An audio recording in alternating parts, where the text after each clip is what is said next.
indwara yawe nawe urabizi. Dore ko ngira umuntu, dore fofo ko ngira umuntu, dore ko mvuga icyo ntabwo nabivuga. Mubona kwirirwa twiruka inyuma ya Joe ari iki bizatufasha muri ubu buzima, ahubwo amaherezo ko ari gereza usibye ko nta kandi kazi tubwira usibye ko amakuru ugomba kujya uyampa umunsi ku munsi 28 kuri 28 kandi uzaba ikigwari uze mwaka gace ubariza umuntu bita Dani gasomera rero bakongera kandi niko bimeze boss.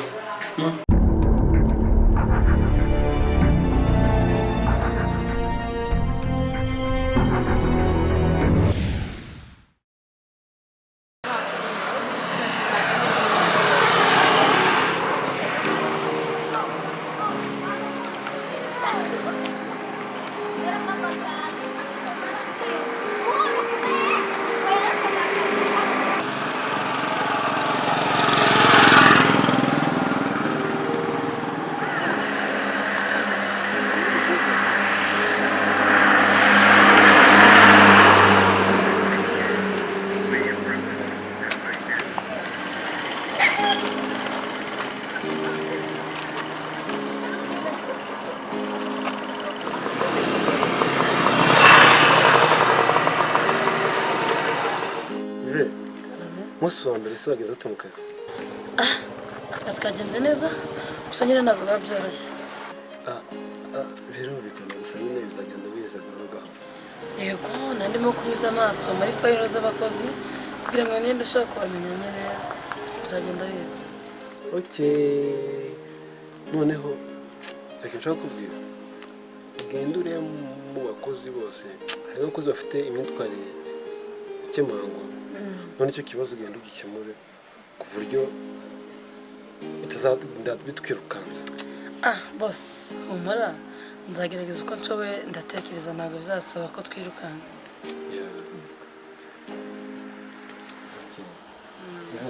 Ntukanyite boss. Alvin. Okay, Alvin. Reka nawe rero amasaha ndi kubona yakuze ubwo tuzabonana ejo n'undi mu kazi. Sawa bye. Sawa.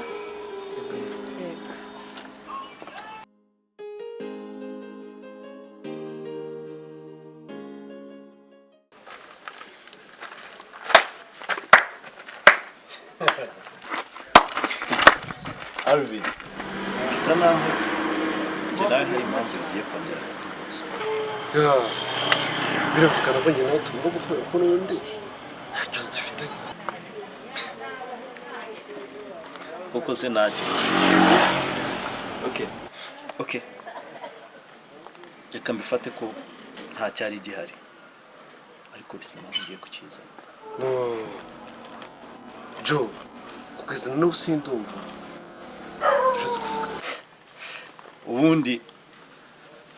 ubundi bavuga ko abagabo iyo badapfuye amafaranga bapfa umugore.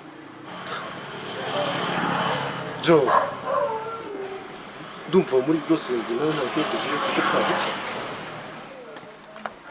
Alvin kuba waragize amahirwe ukiga ukaba umeze neza uyu munsi bituma unyizamuraho ngo ushake kunzanaho ubwenge bwinshi kuko urabizi amasomo umuhanda utanga tolerance. Ariko Joe kugezana n'ubu sindumva icyo ushatse kuvuga ahubwo erura umbwize ukuri ikibazo mfitanye nawe hagati yanjye nawe uri guca hirya no hino ntacyo uramenya. No uriya tureba arabyindimo nicyo kibazo kiri hagati yanjye. Joe Ivete ni umukozi wanjye guhura nawe abari mu muzakazi urabyumva nawe. Nizere ko ari impamvu z'akazi. Nizere ko nta bindi bigiye kure. Kuranze ndacyari Jozi kabisa igerageza kwihangana. Okay.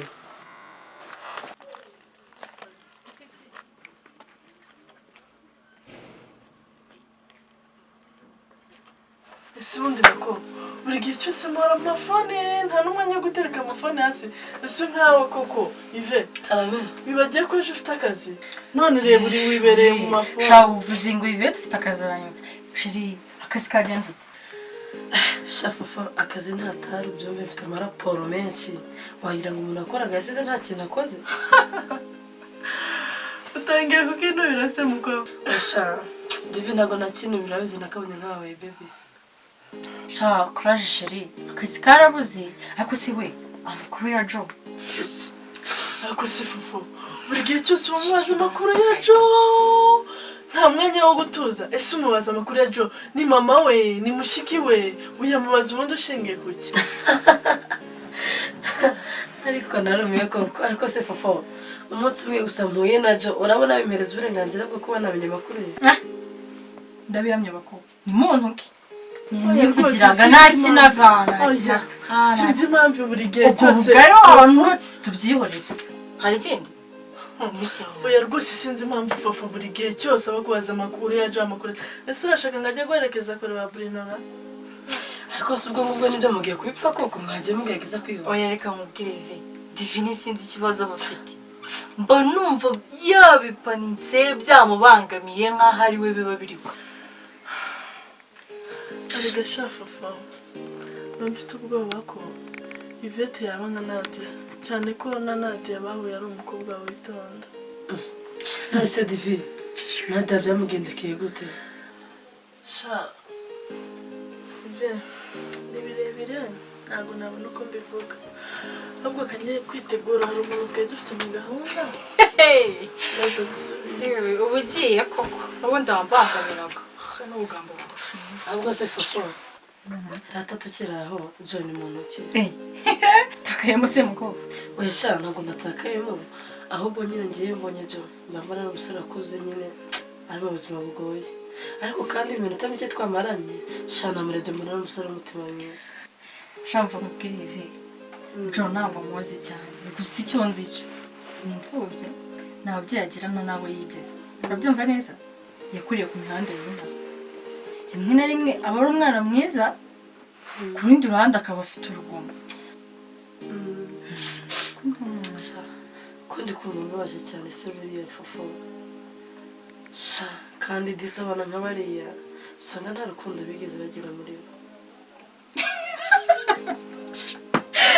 ariko siko Divine yabivuze ukuri ufite umutima nk'uw'abakobwa bo muri za 80 genda wa muswa we umva sha fufu erega sha fufu kamubwire buriya buri wese yahinduka umuntu mubi yahinduka uramutse umuhaye amahirwe yo guhinduka kandi n'umuntu mwiza yahinduka akaba mubi mbe nawe rata Yve wumva ku mpande zombi ureke Divine ubavuga ngo runaka ni mubi bla bla bla bla runaka sinzi ariko fufu mva nkubwire sha ntugacire umuntu urubanza utazi we wa nyawe kubera ko buri wese agira impande ebyiri agira uruhande rubi akagira n'urwiza rero umuntu niwe uhitamo uruhande akuza rukagaragara amaso y'abantu nta mpamvu yo gucira umuntu urubanza rero rata nibyo reka ibya Divine ubu winyeshamo twabarahangara ranjye rero kandi rimwe nzamubomora washaka mukarwana n'upfa ubusa amazi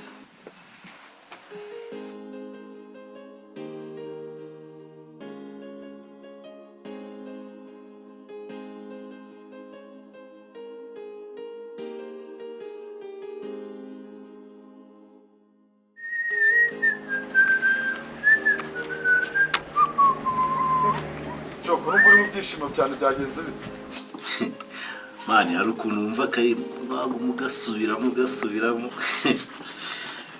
kare marakonda nakumvise sha wibeshye none se mani wowe mbona kiriya cyana kitarenze mani hasinze uravuga Yvette se yego mani ese urumva undi nawe mvuga yiwe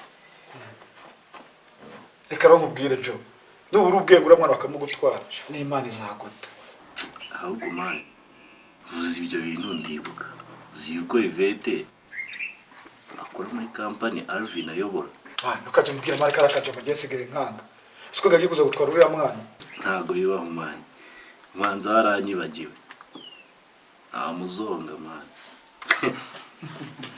ariko Jo ahubwo uyu munsi afite prote y'icyana gitwika twahuriye kuri ya Ejimana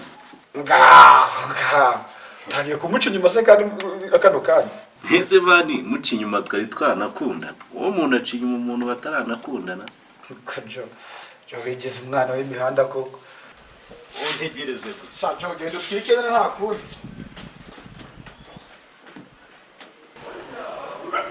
niko se shada ni ya boss iyi mvura se uyiciye sha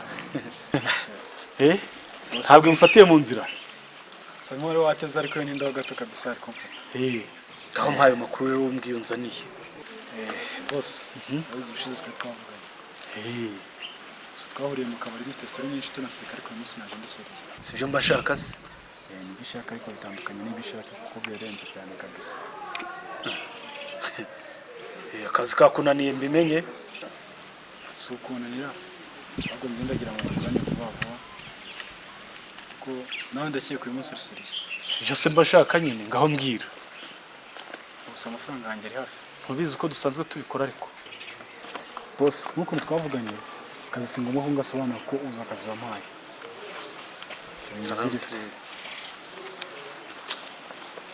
ni best ya mbere ndabona yanditseho ko se banditse mu kigo ni abasore batuye inaha banahavuka iyi ntawe nkeneye cyane abo ngabo ni abantu twakoranye no muri quartier bahavuka sasa boss iyi list ubona nayo birebere ndabona waranditseho ko ari abasore batuye inaha ariko batahavuka bamaze igihe kinini kabisa nabo bamaze kuba nkayo ubwo ni n'abimukira nayo ntabwo ikenewe cyane reba biruze gusoma witonze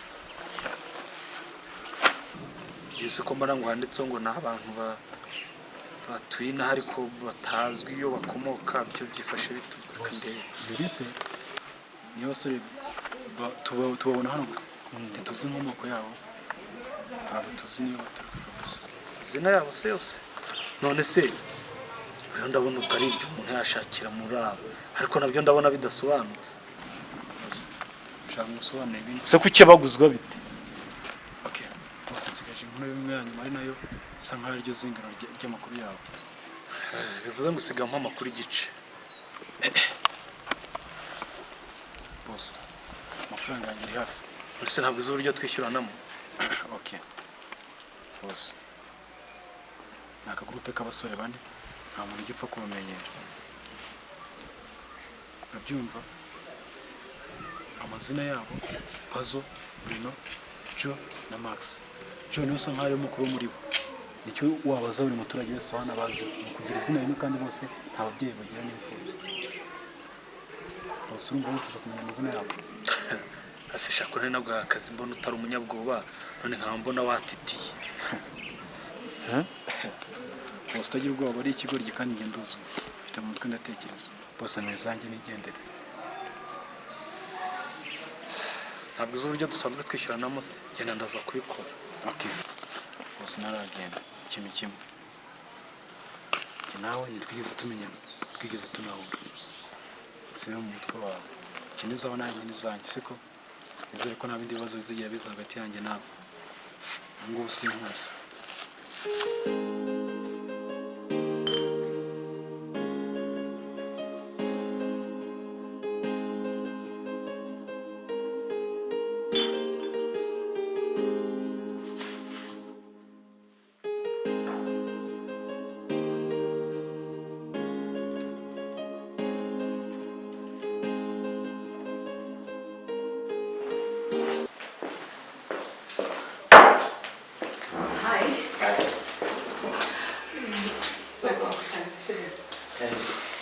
ntabirenze n'umunsi y'umugore akazi wanjye nawe Really?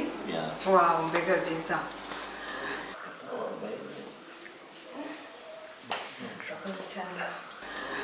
umeze uteze Meze neza nta kibazo. Yego. Okay. Hagati ariko ukoresheje n'akanda komande wambwiye ukuntu. Wow, mbega byiza. Ashaka cyane. Umeze neza. Meze neza nta kibazo. Urabona uri na mwiza kurusha ko nakubona mbega umva igituba dutwika ngwino wakira umushyitsi wanjye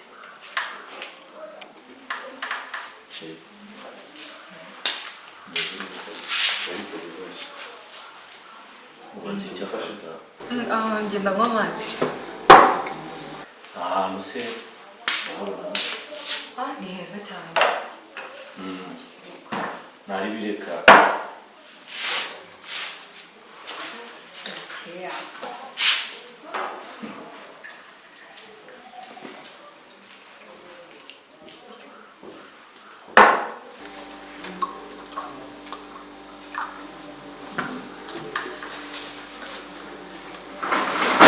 senga keyo buriho agatabona akoresheje n'agakomande ka bya bintu wambwiye ukunda yego mva yakoze cyane meze neza ariko nimeze neza ikibazo usanzwe ngo nari mfite amatsiko yo kubona ni mwiza kurusha ko nabibonaga mbega igituba dutwika ibintu byinshi muri sawa kabisa seriveri karame bose kagakomande se bose hano ibintu rwose biba bihari nta kibazo byatunganye kazana ndabona n'amasaha arimo kwisunika uri bize cyane ntabwo ndi bize neza ni akazi mbese nandikaga gatoya ahubwo turyoherwe meze neza ameze neza nta kibazo akabonye kakantu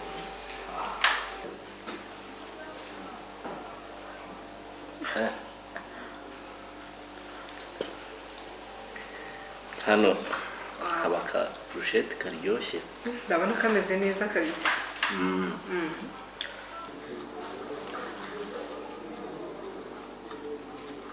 byagenze bite ko mbona bize cyane oya ntabwo ndi bize ntabwo nafataga gatoya nyine ahantu ari kubanza bahakunze cyane ni heza cyane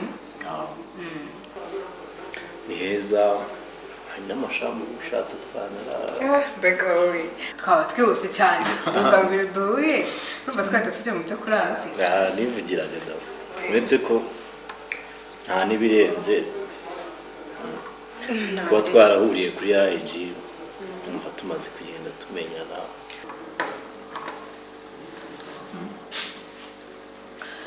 tumaze kumenyana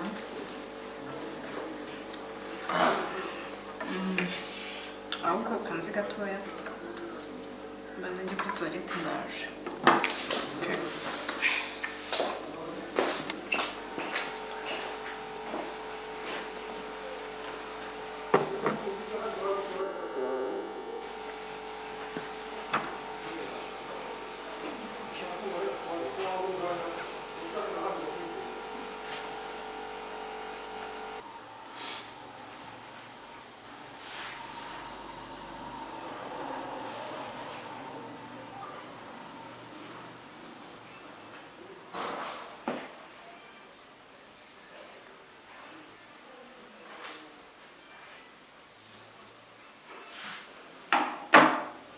Seriveri karame bose agapapuro n'ikaramu aho ngaho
Ntabwo bose arambwiye ngo ibyo wariye urabyishyura nawe yarishyuye ibyo yariye. What?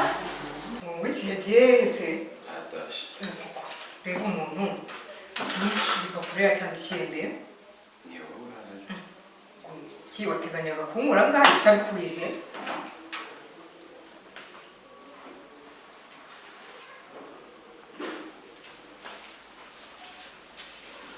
What? Oh my gosh. Mahane mwijoro we Beka. Iyi SMS yo yabonye Mana we nati ntazi. Yesu we Mana nyiri ngakunda. Oh my gosh, nta mafaranga yajyanye Mahane mwijoro. Yambwiye ngo uraza kunyishyura ibyo yari yabyishyuye. Umva nta mafaranga mfite mwuka byara mu buse ndabigenza nte. Nta mafaranga mfite rwose. Yego man, nese uko cyagiye atakwishyura ibyo byose. Nishyuye njye mare kubuteka mutwe. Ntabwo ari ubuteka mutwe. Noneho bazakira ufatire telefone nzazikwikwiza. Kereka wende byari kumwe mugabanya ubuteka mutwe. Ntabwo ari ubuteka mutwe boss, rwose mutwihangane ntabwo bizongera.